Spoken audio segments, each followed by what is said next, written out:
Jemaat yang dikasihi Tuhan Yesus Kristus, selamat pagi, salam sejahtera, selamat datang dan selamat beribadah secara on-site dan online. Bagi Bapak, Ibu, Saudara-saudari yang baru pertama kali mengikuti kebaktian di GKI Raya Hankam ini, jika ada yang memerlukan pelayanan atau informasi, dapat menghubungi Majelis Jemaat atau Kantor Sekretariat Tata Usaha Gereja ke WhatsApp di Tata Usaha nomor 0878 3093 0639 atau email gkirh@yahoo.com. Warta Lisan Minggu 7 Januari 2024. Kebaktian Minggu dan Sakramen Perjamuan Kudus Minggu 7 Januari 2024 dengan tema Dikasihi dan Berkenan kepada Allah. KU1 pukul 6.30 dan KU2 pukul 9.30 yang dilayani oleh Pendeta Bagus Waluyo Jati dilaksanakan secara onsite. KUP pukul 18.00 dilayani oleh Penatua Harapan Panjaitan dengan Sakramen Perjamuan Kudus dilayani oleh Pendeta Bagus Waluyo Jati dan dilaksanakan secara onsite. Hari ini Minggu 7 Januari 2024 pukul 12.00 akan diadakan kebaktian Natal Remaja dan Sakramen Perjamuan Kudus dengan tema A Magical Christmas yang akan dilayani oleh Pendeta Bagus Waluyo Jati. Diinformasikan kepada jemaat dan simpatisan bahwa pada hari ini, Minggu 7 Januari 2024, di setiap kebaktian umum akan ada persembahan bulanan dengan cara memasukkan ke kotak persembahan di depan mimbar. Sehubungan dengan hal tersebut, bagi anggota jemaat yang belum mengambil kartu persembahan bulanan, dapat mengambilnya di laci yang berada di lobi gereja. Bagi simpatisan yang ingin ikut ambil bagian, dapat menggunakan amplop persembahan bulanan yang tersedia di lobi gereja. Demikian agar kita dapat mempersiapkan diri dalam menyampaikan persembahan tersebut. Tuhan Yesus memberkati. Diinformasikan kepada jemaat sekalian bahwa kegiatan doa pagi dilaksanakan dalam bentuk kebaktian padang pada hari Sabtu tanggal 13 Januari 2024 pukul 7.00 di Taman Mini Indonesia Indah, Anjungan, Kalimantan Selatan. Untuk informasi lengkap dapat dilihat pada Warta Minggu dan demikian agar jemaat mengetahui. Himbauan, berdasarkan kasus COVID-19 yang sudah mulai meningkat dalam kurun waktu beberapa minggu ini, Majelis Jemaat menghimbau demi menjaga kesehatan bersama, jemaat yang berada di sekitar area gereja dianjurkan untuk memakai masker, terutama yang dalam kondisi kurang sehat. Jemaat dianjurkan juga untuk menggunakan hand sanitizer dan mencuci tangan dengan sabun jika menyentuh benda-benda yang sering digunakan bersama.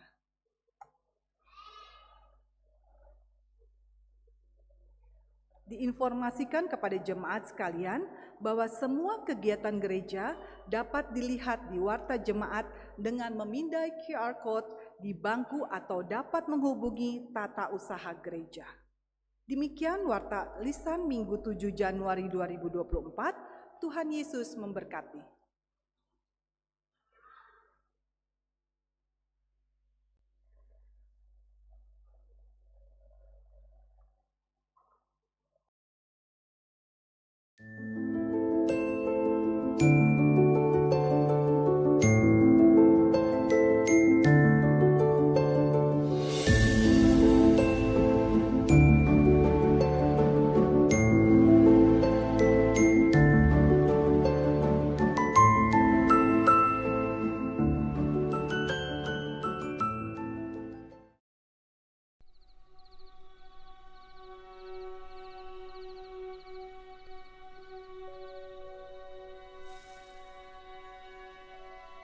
Natal sudah tiba.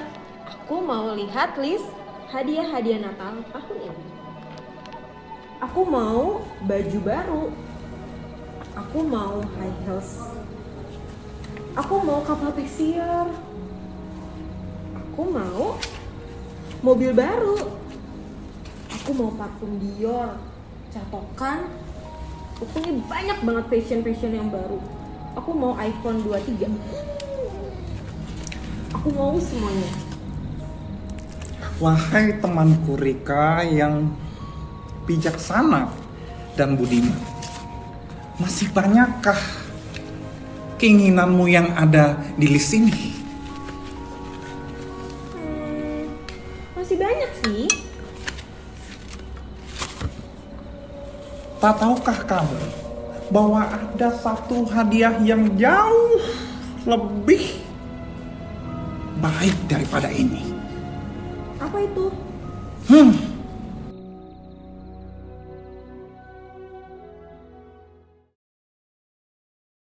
Teman pemuda, apakah kalian sama penasarannya dengan Rika in the Wonderland yang bijaksana dan budiman? Datanglah ke Christmas Service and Celebration Youth GKI Raya Hankam yang bertajuk The Greatest Gift of Christmas pada hari Sabtu tanggal 13 Januari 2024 jam 6 sore. Jangan lupa pakai baju warna hitam atau merah. Sama satu lagi, jangan lupa bawa hadiah buat tukar kado. Jangan lupa ya, catet.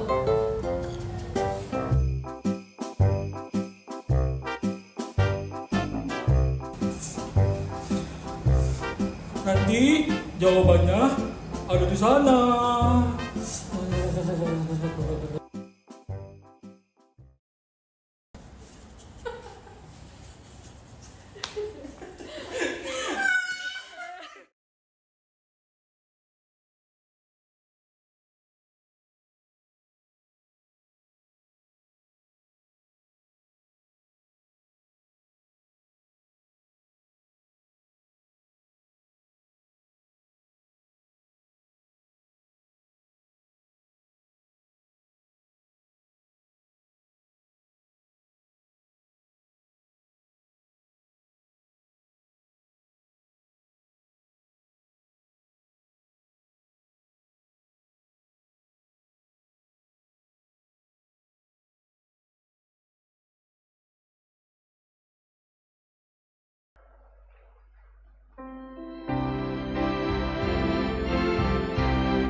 Pertolongan kita adalah di dalam nama Tuhan yang menjadikan langit dan bumi.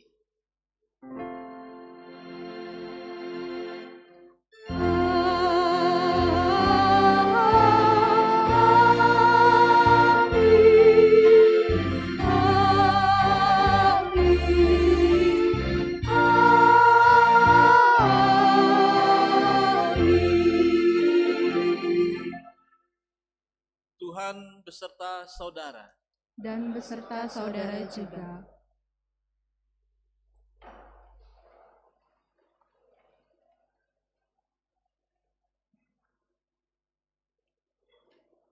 Selamat pagi, Shalom Bapak Ibu, Saudara-saudari yang terkasih dalam Tuhan Yesus Kristus.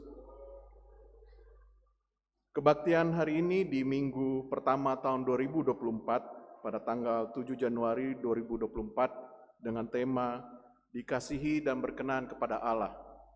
Dengan tujuan umat memahami makna dari peristiwa pembaptisan Yesus dan umat mengalami dan mewujudkan rasa syukur atas anugerah kehidupan yang dikasihi dan berkenan kepada Allah di dalam Yesus dengan menyatakan solidaritas Yesus bagi sesama. Dalam bacaan Alkitab Galatia 6 ayatnya ke-9 tertulis, "Janganlah kita jemu-jemu berbuat baik, karena apabila sudah datang waktunya, kita akan menuai jika kita tidak menjadi lemah." Kita akan masuk ke dalam pengakuan dosa. Jemaat yang terkasih, marilah kita mengakui dosa-dosa kita kepada Tuhan, dimulai dengan doa pengakuan dosa secara pribadi. Mari kita berdoa.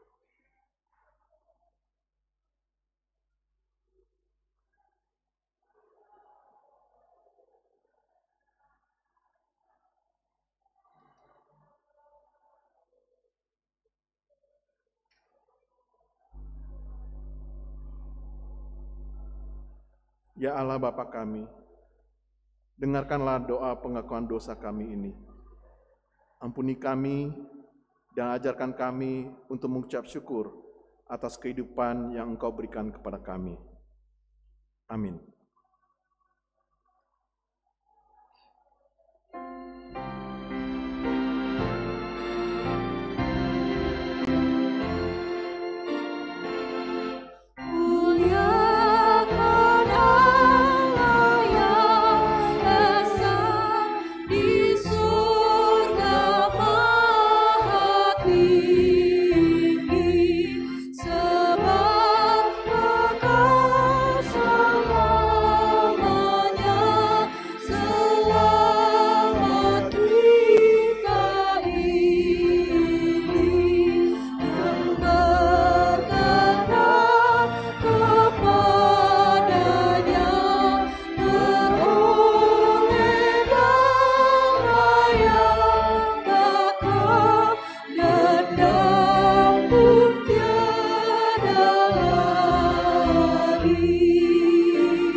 Kita akan masuk dalam berita anugerah. Untuk salam damai akan dilakukan dalam perjamuan kudus. Jemaat terkasih, dengarkanlah berita anugerah dari Tuhan menurut 1 Tesalonika 2 ayatnya yang ke-11 sampai dengan 12. Kamu tahu betapa kami, seperti bapa terhadap anak-anaknya, telah menasihati kamu dan menguatkan hatimu seorang demi seorang, dan meminta dengan sangat supaya kami hidup sesuai dengan kehendak Allah yang memanggil kamu ke dalam kerajaan dan kemuliaannya. Demikianlah berita anugerah dari Tuhan. Syukur kepada Allah.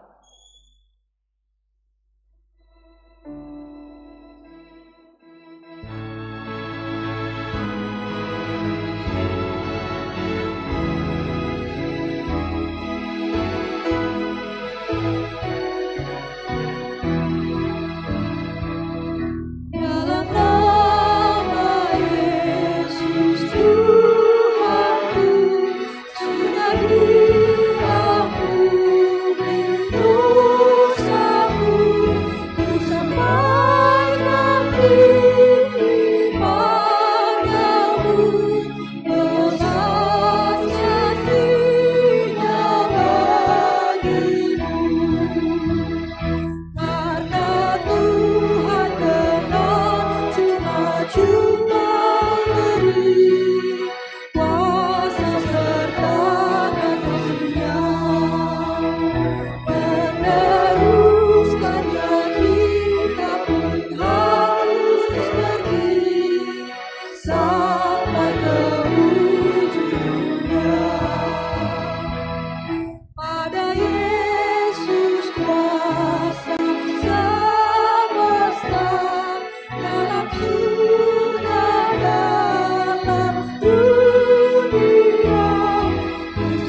Jemaat, mari kita bersatu di dalam doa, merendahkan diri untuk merenungkan firman Tuhan. Mari kita berdoa. Sungguh kami bersyukur Bapa Surgawi menyadari hakikat kami sebagai orang-orang yang berdosa, orang-orang yang rapuh, orang-orang yang lemah, penuh dengan berbagai macam pergumulan dan penderitaan. Tetapi setiap saat kami datang kepadamu Tuhan, Engkau tidak pernah menolak kami. Bahkan Engkau menerima kami sebagaimana kami ada. Dan oleh karena itu hidup kami senantiasa Engkau perbaharui hari lepas sehari. Sama seperti ketika kami bersama-sama datang ke hadirat-Mu yang Maha Kudus untuk bersama-sama dibaharui melalui pemberitaan firman-Mu. Kami merendahkan diri kami di hadapan-Mu Tuhan, agar kiranya Roh Kudus berkuasa atas hidup kami, atas hati dan pikiran kami ketika kami bersama-sama sebentar merenungkan firman. Kami berdoa Engkau memberkati hamba-Mu, memakai hamba-Mu sebagai alat di tangan Tuhan untuk memberitakan firman seturut dengan kehendak dan rencana-Mu. Bapa Surgawi kekasih hati kami, berfirmanlah, sebab sungguh kami rindu akan firman-Mu. Di dalam nama Tuhan Yesus kami berdoa, kami bersyukur. Amin. Injil Tuhan kita menurut Markus pasal 1 ayat 4 sampai 11. Markus pasal 1 ayat 4 sampai 11.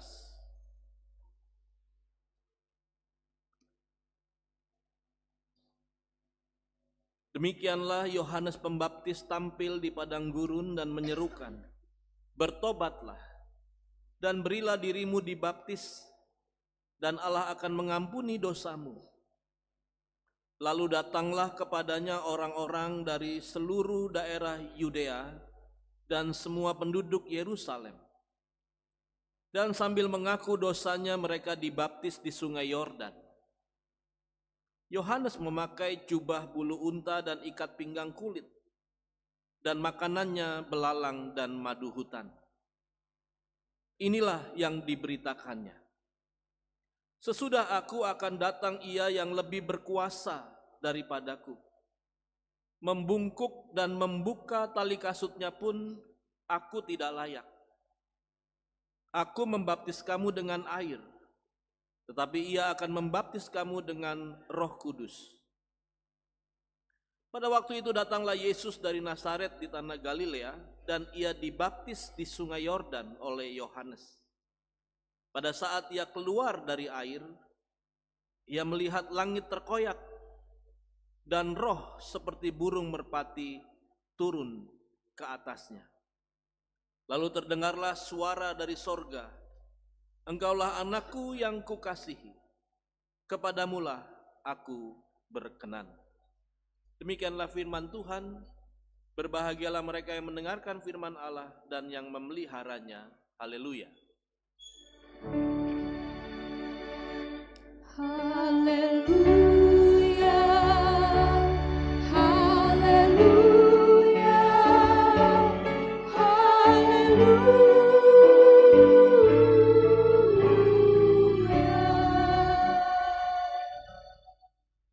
Shalom, selamat pagi Ibu Bapak sekalian. Sekali lagi saya mengucapkan selamat tahun baru untuk kita semua. Boleh slide-nya? Saudaraku, tema kita pada hari ini, minggu ini adalah dikasihi dan berkenan kepada Allah. Dikasihi dan berkenan kepada Allah, otomatis hidup kita bahagia. Amin. Tapi saudaraku, hidup yang dikasihi dan berkenan kepada Allah itu tidak sama dengan versi dunia. Saudara lihat lambang huruf yang identik dengan, kalau di dalam cerita anak-anak itu Superman, huruf S, yang menandakan bahwa pahlawan-pahlawan, superhero, orang-orang yang hebat-hebat itu adalah orang-orang yang penuh dengan kekuatan yang besar. Tidak punya kelemahan. Dibanding orang-orang biasa, dia istimewa. Nah, ini yang sekarang muncul banyak sekali di media-media, di mana kita saat ini sebagai bangsa Indonesia sedang memasuki masa-masa kampanye, saudaraku. Jadi ada pencitraan yang seringkali muncul di media-media. Sebetulnya kalau bicara tentang pencitraan tidak selalu negatif, tetapi ketika pencitraan itu digabungkan atau diidentikan dengan politik dan kekuasaan, maka itu menjadi sesuatu yang kecenderungannya adalah negatif. Karena apa?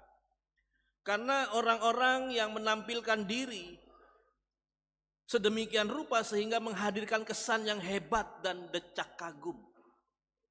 Yang tadinya biasa-biasa saja sekarang dia jadi pemurah.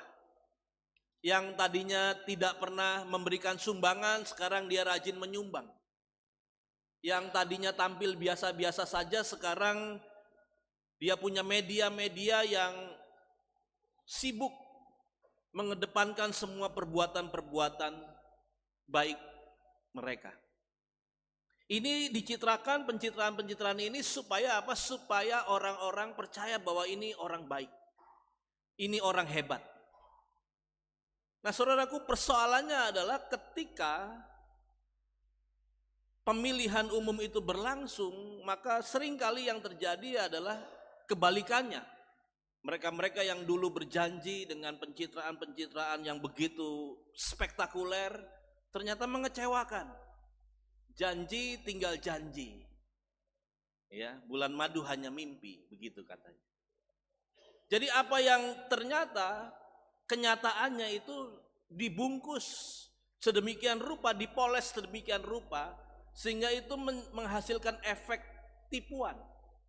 Menipu orang-orang yang kecil, orang-orang yang lemah, orang-orang yang bisa dimanfaatkan.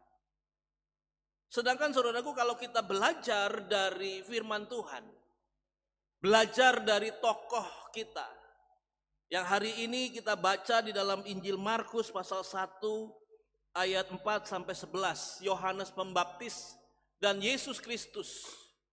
Itu justru pencitraannya itu berbeda jauh dengan tokoh-tokoh yang berusaha untuk mencalonkan diri sebagai seorang pemimpin masyarakat. Kalau kita lihat ini gambar adalah gambar di mana Tuhan Yesus disiksa. Bagaimana dia mengalami penderitaan. Justru Tuhan yang menjadi manusia itu yang tidak memiliki dosa. Dia harus menanggung dosa. Dia bermahkotakan bukan mahkota yang mewah, yang megah, terbuat dari emas, begitu nyaman di kepala. Tetapi mahkotanya adalah mahkota duri yang menyakitkan. Yang itu semua menjadi sebuah simbol bahwa dia adalah Allah yang merengkuh kerapuhan manusia. Saudaraku, tidak ada kewajiban Tuhan Yesus disalib bagi dirinya sendiri. Sebab sebetulnya hukuman salib itu adalah karena murka Allah terhadap manusia yang berdosa. Manusia harusnya berhadap-hadapan dengan hukuman Allah. Manusia berhadap-hadapan dengan murka Allah. Karena manusia adalah orang-orang yang rapuh. Orang-orang yang penuh dengan kelemahan dan dosa. Tapi saudaraku, citra Allah yang turun menjadi manusia. Citra Allah di dalam diri Yohanes Pembaptis adalah Allah yang merengkuh kerapuhan manusia. Dan kalau kita perhatikan di ayat yang ke-9, dikatakan di situ Yesus datang kepada Yohanes untuk dibaptis. Di ayat-ayat sebelumnya dikatakan bahwa orang-orang banyak datang dari seluruh Galilea, Yudea, daerah Yudea dan sekitarnya. Datang karena mereka orang-orang yang rapuh. Datang karena mereka adalah orang-orang yang penuh dengan kelemahan dan dosa. Mereka menyadari itu. Tetapi ketika Yesus datang, dia datang bukan karena dosa. Tetapi dia datang karena dia bersolider. Dia mau menjadi sama seperti manusia yang berdosa. Dan untuk itu dia menjadi Allah yang menderita. Allah yang penuh dengan berbagai macam kerapuhan-kerapuhan. Di mana ini tidak pernah ada di ajaran-ajaran agama yang lain. Kecuali apa yang dikatakan oleh firman Tuhan hari ini. Dan itu yang menjadi tema kita, sehingga apa yang diperkenan dan dikasihi Allah itu berbeda dengan versi dunia. Versi dunia, orang-orang yang berkenan dan orang-orang yang sukses, orang-orang yang dikasihi Tuhan mungkin adalah orang-orang yang hebat, orang-orang yang sukses, orang-orang yang terpandang, orang-orang yang punya banyak harta, orang-orang yang punya banyak jabatan, jabatan yang tinggi, orang-orang yang memiliki pengaruh yang luas di masyarakat. Ini yang dikatakan sebagai teologi sukses. Orang yang tidak sukses itu orang yang dikutuk Tuhan, dijauhi Tuhan.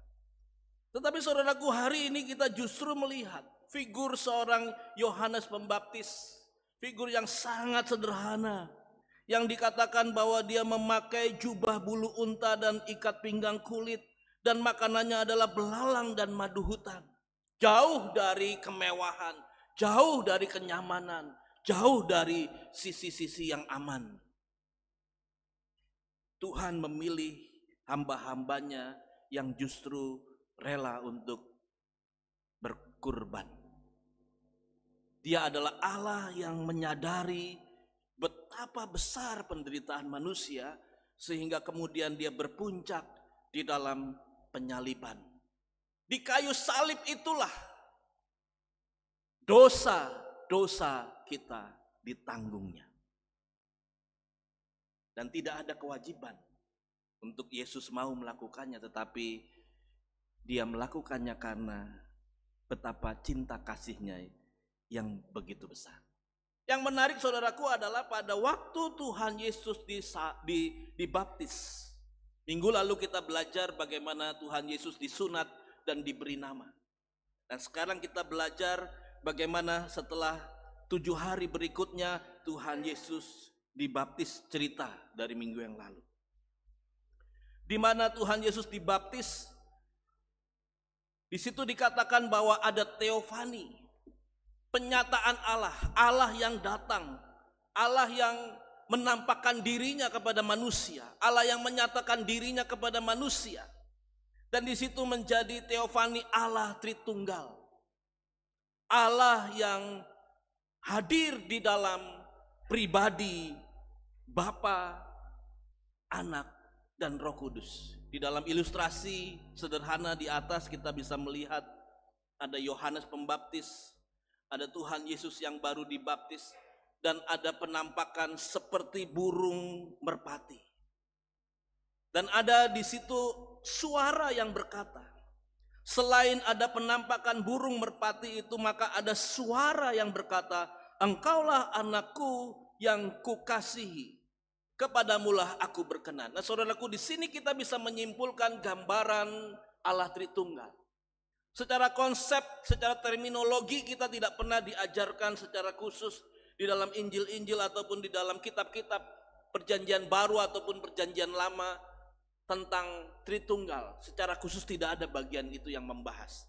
Tetapi kita bisa menyimpulkan bahwa penampakan Allah, penyataan Allah, Allah yang menyatakan diri kepada kita manusia, itu bisa dikatakan sebagai Allah yang memiliki pribadi Bapa, Anak, dan Roh Kudus. Atau bisa dikatakan dengan kata lain adalah Allah yang memiliki 3 cara berbeda. Yaitu cara berada sebagai Bapa yang mengatakan, engkaulah anakku yang kukasihi dan kepadamu lah aku berkenan. Sebagai roh, seperti burung merpati yang turun ke atas Tuhan Yesus, itu adalah Roh Kudus. Dan sebagai manusia, yaitu anak Allah. Nah saudaraku, sebetulnya kita harusnya membaca bagian yang lain dalam minggu ini. yaitu dalam bacaan leksionari. Dalam bacaan leksionari kita misalnya di dalam Mazmur pasal 29, saudaraku. Allah Tritunggal ini konsep ajaran tentang Allah Tritunggal ini bergema juga di dalam Mazmur pasal 29. Seperti yang dikatakan di ayat 3 dan 4 yang mengatakan demikian. Suara Tuhan di atas air, Allah yang mulia mengguntur, Tuhan di atas air yang besar. Suara Tuhan penuh kekuatan, suara Tuhan penuh semarak. Kehadiran Allah dalam bentuk suara di atas air itu menjadi kesaksian yang menyatakan bahwa Allah dalam diri Allah Tritunggal itu hadir dalam pribadi yang berkomunikasi dengan manusia. Ditegaskan di dalam Kejadian pasal 1 ayat 1 sampai 3, saudaraku. Yang mengatakan pada mulanya Allah menciptakan langit dan bumi. Bumi belum berbentuk dan kosong. Gelap gulita menutupi samudra raya dan roh Allah melayang-layang di atas permukaan air. Di situ ada pribadi Allah Bapa, di situ ada pribadi Allah Roh Kudus yang melayang-layang di atas permukaan air, dan di situ dikatakan berfirmanlah Allah, jadilah terang. Lalu terang itu jadi, ada suara. Sama seperti ketika peristiwa pembaptisan Yesus. Ini mau mengatakan dan membuktikan bahwa peristiwa pembaptisan Yesus adalah peristiwa di mana Allah Tritunggal bekerja dalam waktu yang bersamaan. Sehingga kita bisa menerima bahwa Allah yang kita sembah adalah Allah Tritunggal. Bukan Allah sembarang Allah. Bukan Allah yang begitu jauh, yang tidak terjangkau. Tetapi Allah yang sangat istimewa, Allah yang merengkuh kita manusia yang rapuh. Dan saudaraku, dalam peristiwa itu secara istimewa dikatakan bahwa Allah mengatakan kepada Tuhan Yesus, engkaulah anakku yang kukasihi dan kepadamulah aku berkenan. Setiap orang-orang yang percaya kepada Tuhan Yesus, dia juga adalah orang-orang yang menjadi anak-anak Tuhan. Anak-anak Tuhan yang berkenan kepada Allah, anak-anak Tuhan yang dikasihi oleh Allah. Dan anak-anak Tuhan yang berkenan dan dikasihi oleh Allah inilah yang menjadi kerinduan kita, saudaraku. Sebab kita bisa melakukan segala aktivitas ini semata-mata karena Allah memang berkenan dan mengasihi kita. Camkan ini, saudaraku. Kita hidup bukan karena kebaikan orang lain. Kita ini bisa hidup bukan karena bos kita bayar dari kerja kita. Tidak. Kita bisa hidup, bisa melakukan aktivitas berbagai macam itu terjadi oleh karena Allah berkenan dan mengasihi kita, bukan karena uang orang lain, bukan karena bos Anda baik, bukan karena suami atau istri Anda baik, bukan karena orang di sebelah Anda sekarang ini baik. Tidak. Itu semua hanya alat di tangan Tuhan. Next. Jadi kalau kita perhatikan, saudaraku, peran dari Roh Kudus ini sangat istimewa. Sebab apa? Sebab di dalam Kisah Para Rasul pasal 19 yang menjadi juga bacaan kita pada hari ini, di ayat 1 sampai 7 itu dikatakan bahwa Paulus menjelajah daerah-daerah pedalaman dan tiba di Efesus. Dan ketika dia tiba di Efesus, dia berjumpa dengan orang-orang pengikut Yohanes Pembaptis. Di mana pengikut Yohanes Pembaptis ini belum dibaptis oleh atau di dalam nama Tuhan Yesus. Oleh karena itu dikatakan di ayat yang keempat, kata Paulus, baptisan Yohanes adalah pembaptisan orang yang telah bertobat. Dan ia berkata kepada orang banyak bahwa mereka harus percaya kepada dia yang datang kemudian daripadanya, yaitu Yesus. Entah bagaimana ceritanya, orang-orang yang dibaptis oleh Yohanes Pembaptis ini tidak sempat ketemu dengan Tuhan Yesus. Tapi kemudian Paulus menginjili mereka dan mereka mau dibaptiskan dalam nama Tuhan Yesus. Dan apa yang terjadi? Di ayat yang ke-6 dikatakan, dan ketika Paulus menumpangkan tangan di atas mereka, turunlah Roh Kudus ke atas mereka, dan mulailah mereka berkata-kata dalam bahasa roh dan bernubuat. Mulailah mereka dikuasai oleh Roh Kudus, dan di situ terlihat ada kehidupan yang baru dan ada buahnya kelihatan dengan sangat nyata. Saudaraku, kita semua dibaptis di dalam nama Tuhan Yesus, Bapa, Anak, dan Roh Kudus, sehingga kita bisa meyakini betul bahwa kita bukan orang sembarang orang. Kita memang tidak hebat, kita memang tidak kaya, kita memang tidak berkuasa mungkin, tetapi kita adalah anak-anak Tuhan yang digerakkan oleh Roh Kudus. Di dalam diri kita sudah ada roh yang membaharui hidup kita, yaitu Allah yang membawa kepada pertobatan, hidup baru, dan berbuah. Bicara tentang buah, saudaraku, kita tidak bisa mengklaim diri kita sudah berbuah atau belum. Tidak bisa. Karena buah itu yang merasakan bukan kita. Buah itu dirasakan oleh orang-orang lain. Kalau kita ibaratnya adalah sebuah pohon yang berbuah, maka sekitar kitalah yang merasakan buah itu. Apakah buah itu manis? Apakah buah itu baik? Apakah buah itu kecut, asam, ataupun pahit, ataupun busuk? Orang di sekitar kita yang bisa mengatakan, wah, kamu itu buahnya jauh dari Roh Kudus. Karena ternyata bukan Roh Kudus buahmu itu. Roh yang lain gak tahu apa. Tapi kalau orang-orang di sekitar kita bisa memastikan bahwa mereka terberkati oleh karena kehidupan kita. Mereka di sekitar kita, suami kita, istri kita, anak-anak kita, orang tua kita, tetangga kita, rekan karyawan kita, rekan bos kita, rekan usaha kita bisa merasakan adanya buah yang manis dari kehidupan kita. Maka sudah dipastikan bahwa kita adalah orang-orang yang diberkati, orang-orang yang dikasihi Allah. Kita nggak bisa ngomong, wah saya ini udah hidup baru loh, wah saya ini udah hebat, saya ini sudah mengasihi, saya ini sudah melakukan apa yang Tuhan Yesus mau lakukan. No.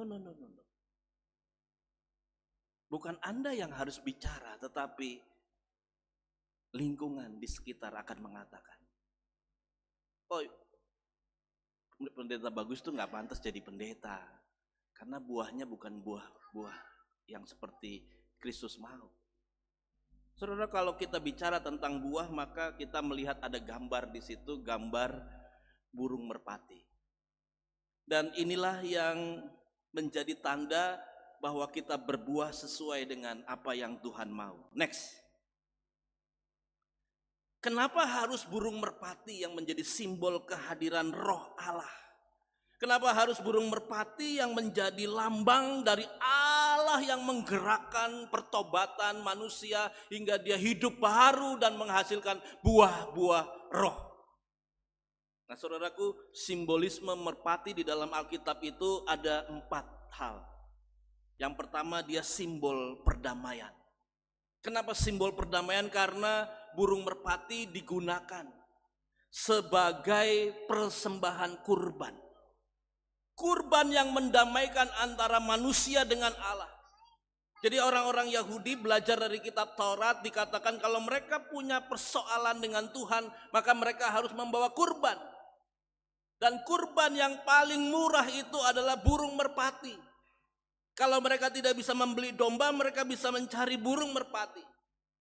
Jadi burung merpati itu menjadi simbolisme perdamaian yang oleh semua orang bisa diakses. Bukan hanya orang-orang kaya saja yang memiliki uang untuk membeli domba baru bisa diperdamaikan, tetapi Orang-orang miskin pun bisa berdamai dengan Allah karena burung merpati begitu mudah dicari dan didapatkan.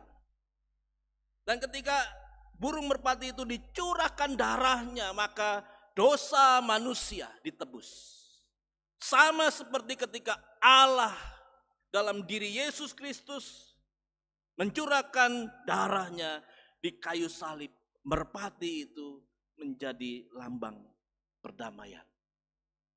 Yang kedua, saudaraku, merpati itu menjadi lambang atau simbol harapan kehidupan yang baru. Kenapa demikian? Karena kalau kita baca di dalam kitab Kejadian peristiwa air bah dari kisah Nuh, di situ dikatakan setelah Nuh dan seluruh isi bahtera itu mengambang 40 hari lamanya, lalu ditambah lagi 7 hari berikutnya jadi 47 hari yang ke-47 itu, maka Nuh melepaskan burung merpati. Pada waktu pagi burung itu dilepaskan, pada waktu senja burung itu kembali dengan membawa satu tangkai dari pohon zaitun. Nuh melihat ada harapan kehidupan yang baru. Air sudah mulai surut. Itu makanya burung ini bisa membawa tangkai dari pohon zaitun. Harapan yang baru, kehidupan untuk harapan untuk kehidupan yang baru. Burung merpati berwarna putih dan ketika dia dewasa semakin putihnya itu cemerlang. Dan itu menandakan satu kurban yang murni yang diharapkan oleh Tuhan, sebab Tuhan itu adalah Maha Kudus. Dan seperti tadi dikatakan bahwa burung merpati tidak berharga yang mahal, tetapi dia harga yang paling murah, standar yang paling rendah untuk orang bisa datang kepada Tuhan tanpa kesulitan ekonomi, tanpa halangan apapun. Maka itu berarti bahwa melalui burung merpati siapapun bisa masuk dalam kasih Allah. Dengan kata lain, burung merpati ini menjadi pintu masuk bagi setiap orang berjumpa dengan Allah. Nah, saudaraku, ini semua sebuah simbolisme yang menjadikan target kita untuk hidup sepanjang tahun di dalam pimpinan Roh Allah. Roh Allah yang membaharui kita, Roh Allah yang mempertobatkan kita, Roh Allah yang membuat kita dimurnikan lagi sehingga kita menjadi orang-orang yang berkenan di hadapan Tuhan. Dan otomatis kita menjadi orang-orang yang dikasihi oleh Tuhan. Adakah kita membawa perdamaian di tengah berbagai macam kerusuhan, permusuhan, persoalan hidup? Adakah kita membawa harapan kepada kehidupan yang baru di tengah-tengah berbagai macam isu politik ekonomi yang menakutkan? Adakah kita mau berkurban untuk orang lain sehingga orang lain mengalami pertobatan, mengalami perjumpaan dengan Tuhan? Adakah kita sudah menjadi pintu masuk bagi setiap orang berjumpa dengan Tuhan? Saudara, jangan dari jauh-jauh, mulailah dari yang paling sederhana. Bagaimana dengan kehidupan di rumah tangga kita, di keluarga kita? Apakah kita sudah menjadi pintu masuk bagi orang-orang melihat Tuhan Yesus di dunia ini? Next, kita bisa belajar, saudaraku, dari seorang anak Tuhan yang dikasihi Tuhan dan diberkati oleh Tuhan, yaitu Nelson Mandela, yang mengatakan, "Remember that hope is a powerful weapon even when all else is lost." Ingatlah bahwa harapan itu adalah senjata yang paling mutakhir, meskipun yang lainnya sudah hilang, sudah tidak kita miliki lagi. Saudara, Nelson Mandela ini dihina, dicerca, dicaci maki, menderita, disiksa bahkan. siksaan rohani, siksaan jasmani, semua sudah ditanggungnya karena dia berjuang untuk kesetaraan. Di mana kulit putih menindas kulit hitam. Dan pada akhirnya dengan harapan-harapan yang terus-menerus dibaharui oleh Nelson Mandela berhasil membalikkan keadaan. Dari orang yang dibuang, dari orang yang dimusuhi, menjadi orang yang berkuasa. Dan ketika dia berkuasa, hari yang pertama kali dia berkuasa dipakai untuk mengampuni orang-orang yang menghina dia, yang menyakiti dia. Orang-orang yang tidak pantas untuk dikasihi. Dengan apa yang dilakukannya, maka orang-orang ini melihat Kristus di dalam dirinya dan mau datang kepada Tuhan Yesus. Mari kita mencontoh apa yang dilakukan oleh Nelson Mandela. Saya pikir Nelson Mandela orang biasa. Dan bukan karena dia hebat, bukan karena dirinya sendiri dia bisa melakukan itu. Nggak mungkin. Dia bisa begitu karena dia dikasihi Tuhan dan diperkenan Tuhan. Saudara dan saya bisa melakukannya karena Tuhan mengasihi dan berkenan kepada saudara dan saya. Tuhan Yesus memberkati. Amin.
Cik, cik.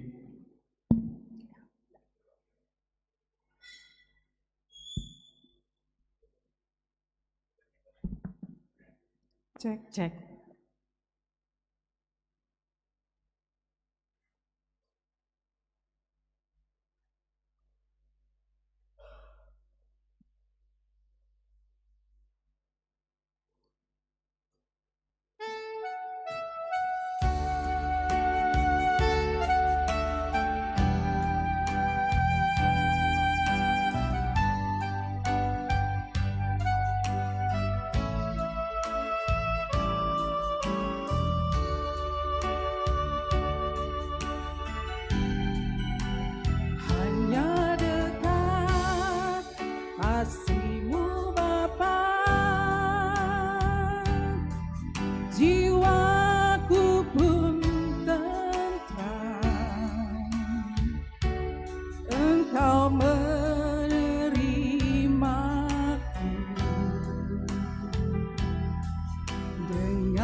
Tuhan inilah yang ku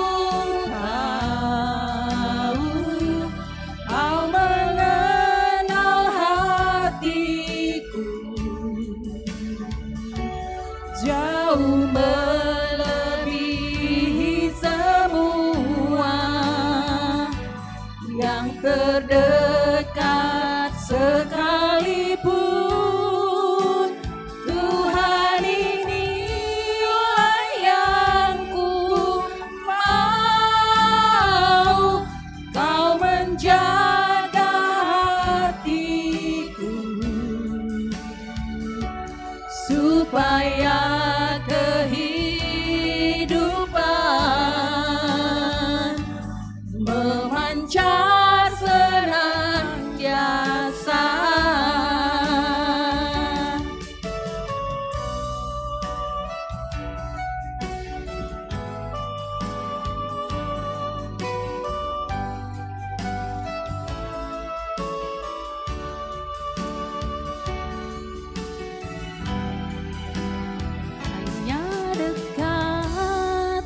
Kasih-Mu Bapa, jiwaku pun tentram. Engkau menerimaku dengan sepenuhnya. Walau dunia melihat rupa, namun Kau memandangku sampai kedalaman hatiku.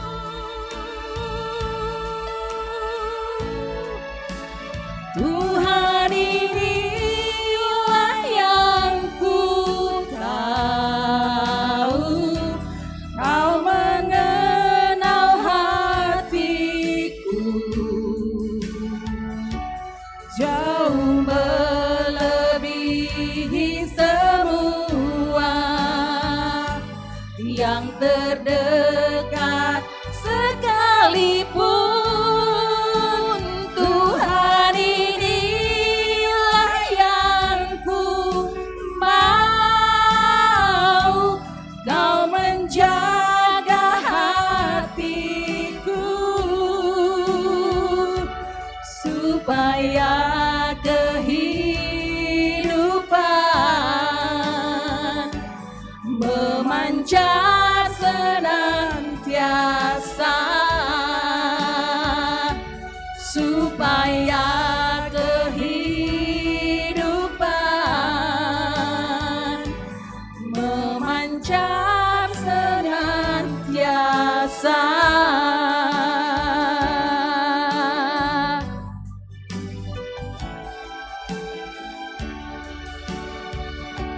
Terima kasih.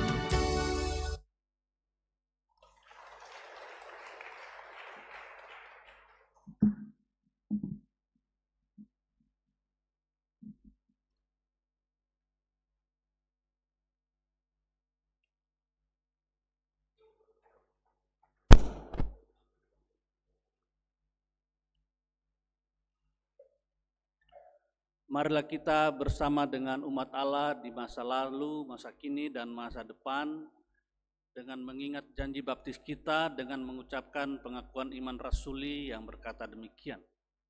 Aku percaya kepada Allah, Bapa yang Maha Kuasa, Khalik langit dan bumi, dan kepada Yesus Kristus, Anak yang tunggal Tuhan kita, yang dikandung dari Roh Kudus, lahir dari anak darah Maria, yang menderita sengsara di bawah pemerintahan Pontius Pilatus, diselibkan, mati dan dikuburkan, turun ke dalam kerajaan maut. Pada hari yang ketiga, bangkit pula dari antara orang mati, naik ke surga, duduk di sebelah kanan Allah, Bapa yang Maha Kuasa, dan dari sana Ia akan datang untuk menghakimi orang yang hidup dan yang mati. Aku percaya kepada Roh Kudus, gereja yang kudus dan am, persekutuan orang kudus, pengampunan dosa, kebangkitan orang mati, dan hidup yang kekal. Amin. Silakan duduk.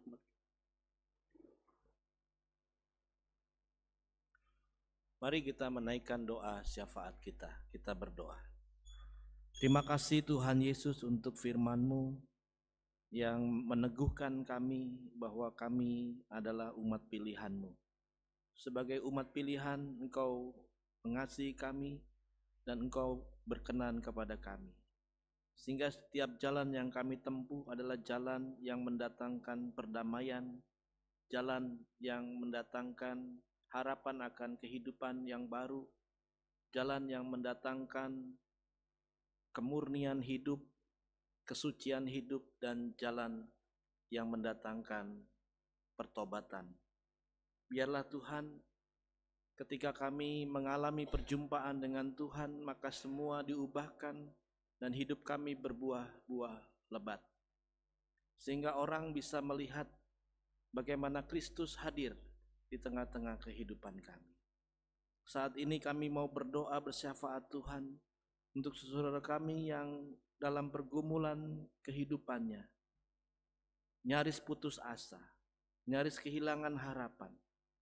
Berdoa kepada mereka yang sakit, bergumul dengan sakit penyakit yang lama, yang menahun, yang kronis, yang tidak tersembuhkan. Mungkin mereka lelah, mungkin mereka letih, mereka putus asa. Kami berdoa Engkau hadir dan kami siap untuk diutus menjadi sahabat-sahabat yang mendatangkan harapan akan kehidupan yang baru. Sehingga mereka tetap dikuatkan di tengah situasi sakit penyakit ini dan Tuhan menyembuhkan mereka. Berdoa juga mereka yang bergumul dalam kehidupan rumah tangga, bergumul dalam kehidupan ekonomi, bergumul karena kesulitan pekerjaan dan kesulitan usaha yang macet. Biarlah Tuhan juga datang memberikan solusi yang terbaik. Kami juga siap diutus Tuhan untuk datang membawa pengharapan akan kehidupan yang lebih baik di masa yang akan datang. Kami terus mendukung Tuhan program untuk merampungkan gedung serbaguna dan sekolah minggu. Kami bersyukur karena Tuhan terus memberkati program ini. Tahapan-tahapan yang dilalui boleh berjalan dengan baik karena berkat-berkat Tuhan. Kami terus memohon berkat Tuhan, penyertaan Tuhan yang mewujud di dalam partisipasi jemaat dan simpatisan jemaat ini untuk membangun bersama-sama gedung serbaguna ini sampai selesai. Kami percaya bahwa semua usaha yang dilakukan oleh panitia pembangunan dan majelis jemaat dan kami semua jemaat dan simpatisan tidak ada yang sia-sia. Tuhan yang menolong, memampukan kami mendirikan gedung serbaguna ini. Kami juga mau menyerahkan pergumulan kami Tuhan untuk proses kedua hamba-Mu, Pendeta Jimmy dan Pendeta Novlia, untuk menjadi pendeta di jemaat Tuhan di GKI Raya Hankam. Biarlah setiap tahapan proses yang dilalui boleh berjalan seturut dengan kehendak dan rencana Tuhan, sehingga hanya nama Tuhan saja yang dimuliakan dan jemaat Tuhan di sini diberkati Tuhan. Kami berdoa juga Tuhan secara khusus untuk hamba-Mu Penatua Ronggur Harapan Panjaitan di dalam proses untuk menjadi pendeta. Ada tahapan-tahapan yang harus dilaluinya. Kami berdoa Tuhan memberikan dia kesehatan, kekuatan, hikmat, bijaksana, akal budi, sehingga setiap tahapan boleh dilalui dengan baik dan hamba-Mu ini semakin hari semakin dipakai sebagai alat di tangan Tuhan untuk memberitakan firman, untuk menggembalakan kawanan domba di jemaat Tuhan di tempat ini. Pada harinya nanti kami percaya Tuhan bekerja sehingga hamba-Mu ini bisa ditabiskan menjadi pendeta di GKI Raya Hankam. Kami juga terus berdoa Tuhan di dalam proses demokrasi di negara ini, di mana kami memasuki tahapan yang penting, fase-fase yang penting dalam kami memilih dan mengangkat para pemimpin di Indonesia. Biarlah kami tetap bersatu padu meskipun perbedaan-perbedaan ada, tidak memecah belah kami. Kami berdoa supaya jalannya pemilu boleh berjalan dengan baik. Jauhkan dari berbagai macam bencana ataupun keributan-keributan. Kiranya seluruh kondisi keamanan kami percaya Tuhan yang akan memampukan para aparat keamanan menjaga, dan kami semua juga ikut mempertahankan dan menjaga kesatuan bangsa ini. Kami mau menyerahkan Tuhan perjalanan hidup kami sepanjang minggu ini, bulan ini, bahkan sepanjang tahun ini Tuhan ke dalam tangan pengasihan-Mu. Di dalam nama Tuhan Yesus kami berdoa, kami bersyukur. Amin.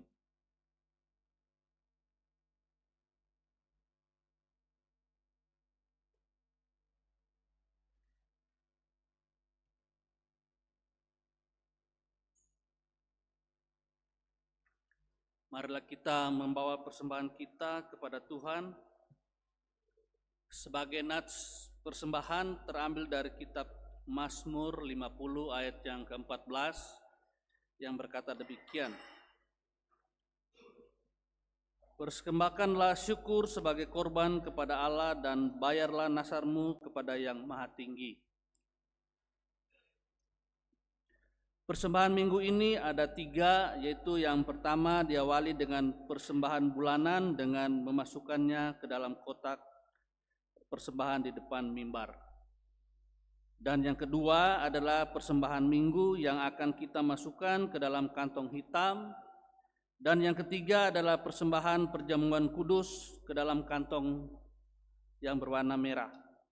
Kedua kantong akan diedarkan oleh petugas. Persembahan dapat juga dilakukan dengan scan QR code pada gambar yang sudah ditempel pada bangku. Dan bagi jemaat ataupun simpatisan yang beribadah secara online, persembahan dapat ditransfer melalui scan QR code atau ke rekening gereja atas nama GKI Raya Hankam yang tertera di layar.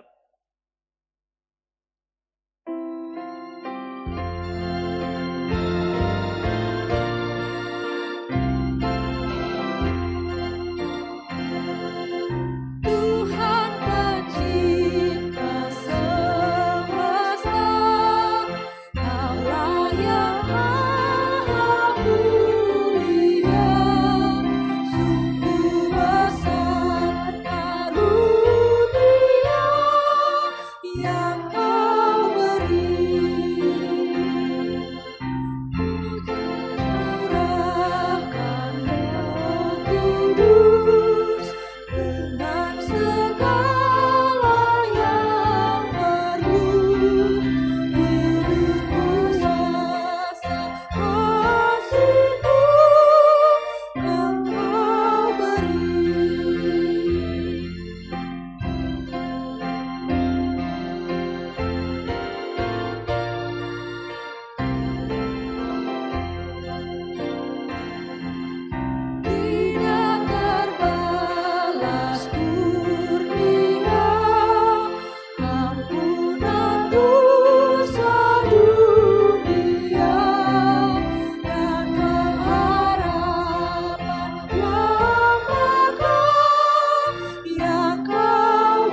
Jemaat, saya undang kita semua berdiri.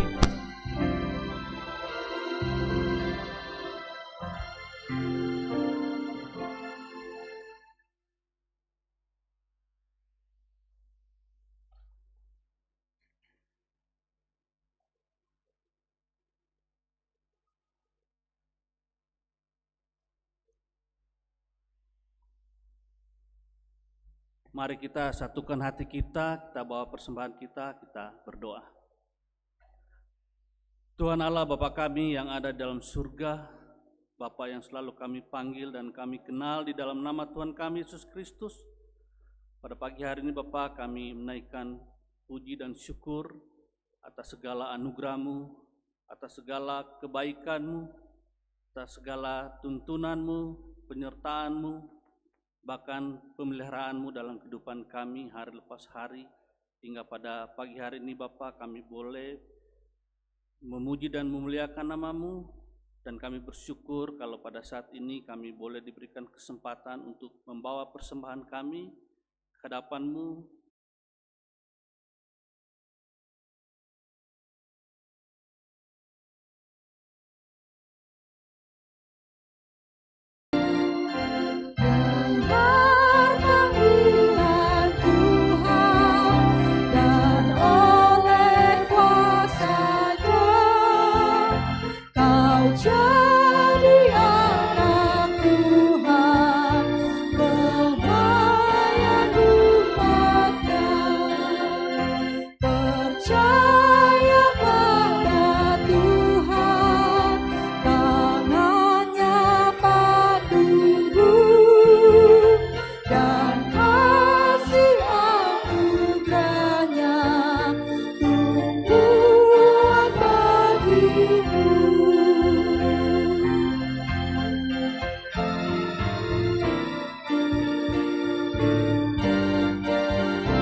Kini arahkanlah hatimu kepada Tuhan. Kami mengarahkan hati kami kepada Tuhan. Jadilah saksi Kristus. Syukur kepada Allah. Terpujilah Tuhan. Kini dan selamanya. Sekarang sambut berkat Tuhan. Tuhan memberkati engkau dan melindungi engkau. Tuhan menyinari engkau dengan wajah-Nya dan memberi engkau kasih karunia. Tuhan menghadapkan wajah-Nya kepadamu dan memberi engkau damai sejahtera. Amin.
Asmaku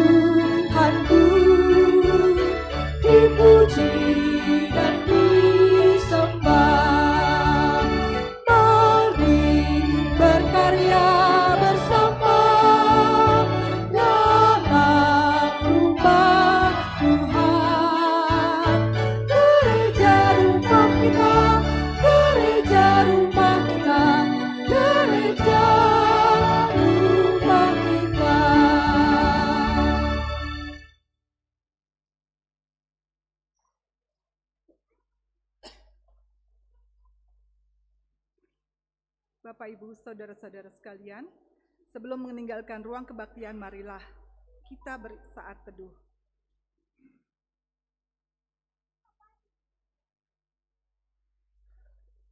Selamat hari Minggu, Tuhan Yesus memberkati.